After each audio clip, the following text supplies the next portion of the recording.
Have you ever spent days crafting the absolute perfect narrative, only to post the exact same piece of content everywhere, and then you just watch your audiences scroll right past it? Yeah, it's a massive pain point. You've got this great message, but you're kind of treating every digital room like it's exactly the same. And the hard truth? They just aren't. What works in a boardroom completely flops at a cocktail party, right? Well, the digital world is no different. Here is our roadmap for this explainer. First, the Digital Storytelling Challenge. Then, Step 1, Master Platform Conventions. Step 2, Speak the Vernacular. Step 3, Build the Ecosystem. And finally, balancing identity and adaptation. To actually solve this multi-platform puzzle, you really only need to focus on these 3 clear, actionable steps: master conventions, speak the vernacular, and build the ecosystem. Do these, and you're going to flexibly bend your delivery without ever losing that central narrative of yours. Section 1, the Digital Storytelling Challenge. Picture a conceptual diagram with a single glowing core story right there in the center. That core is your central narrative node, and from it, tailored versions branch out into all sorts of different platforms. The real secret here is that the central story stays exactly the same. The message, the values, the ultimate point, they don't change. But its structure and its format, those have to modify to fit the medium's style and the audience's specific habits. It's kind of like dressing your story in different outfits depending on the weather of the platform. Section 2, Step 1, Master Platform Conventions. Let's vividly contrast these environments. If you're on a long-form video platform, you can actually slow down. Viewers there expect a polished narrative spanning 5 to 15 minutes or even more. You've got a clear beginning, middle, and end, and the luxury of time for some deep character development. But then shift gears to a microblogging channel. Suddenly, you're dealing with concise, threaded, episodic bursts. And if we move to short-form video, fast forward, you've got 15 to 60 seconds tops. You need quick scenes, high-speed visuals, and instant captions because your viewers are scrolling at lightning speed. You simply cannot pace these 3 the exact same way and expect to survive. But check out this crucial data point from the research because you absolutely need to remember this one. 10 to 15. Even when you're playing in that long-form video environment where you have 15 whole minutes to tell a beautiful, slow-burn story, you do not have the luxury of a slow start. Best practice dictates you must hook the audience's interest in the first 10 to 15 seconds. If you don't capture them right out of the gate, there's no way they'll stick around for that deep character development you planned for minute 5. Let's zero in on microblogging for a quick sec. This environment thrives on brevity and immediacy. When you chop a core story up into a microblogging feed, you're essentially creating a threaded narrative.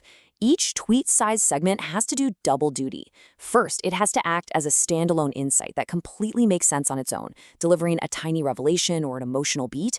But at the exact same time, it has to serve as a connecting puzzle piece in your larger story arc. I mean, it's micro-storytelling at its absolute finest. Section 3, Step 2, Speak the Vernacular. So formatting is really just the skeleton, right? Vernacular is the soul. Take a look here. On the left, a professional networking site demands a polished, industry-aware voice. You definitely want to emphasize clear insights and professional takeaways.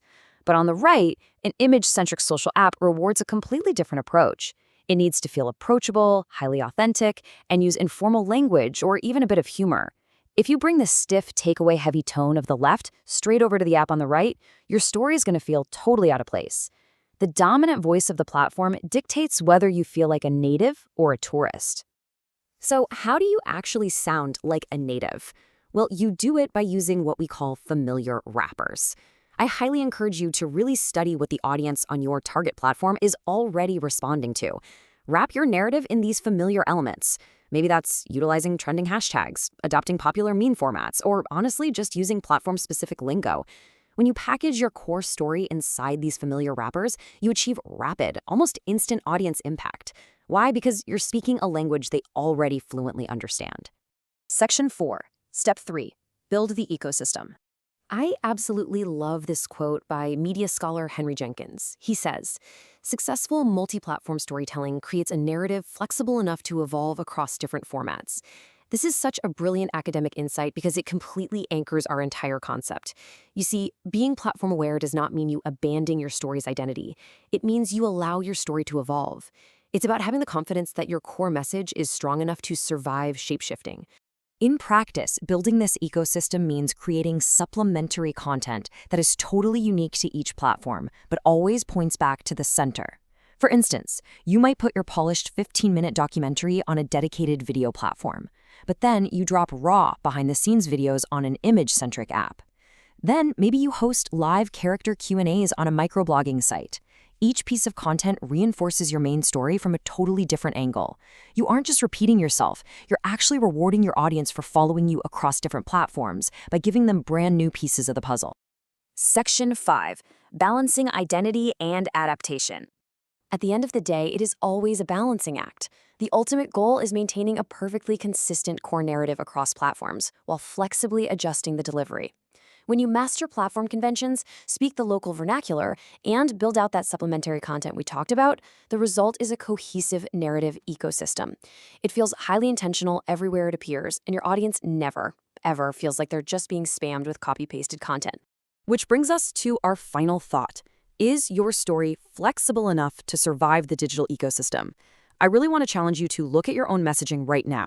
Are you forcing a single format onto every single platform, or are you actually letting your core story branch out, adapt, and truly speak the language of the room?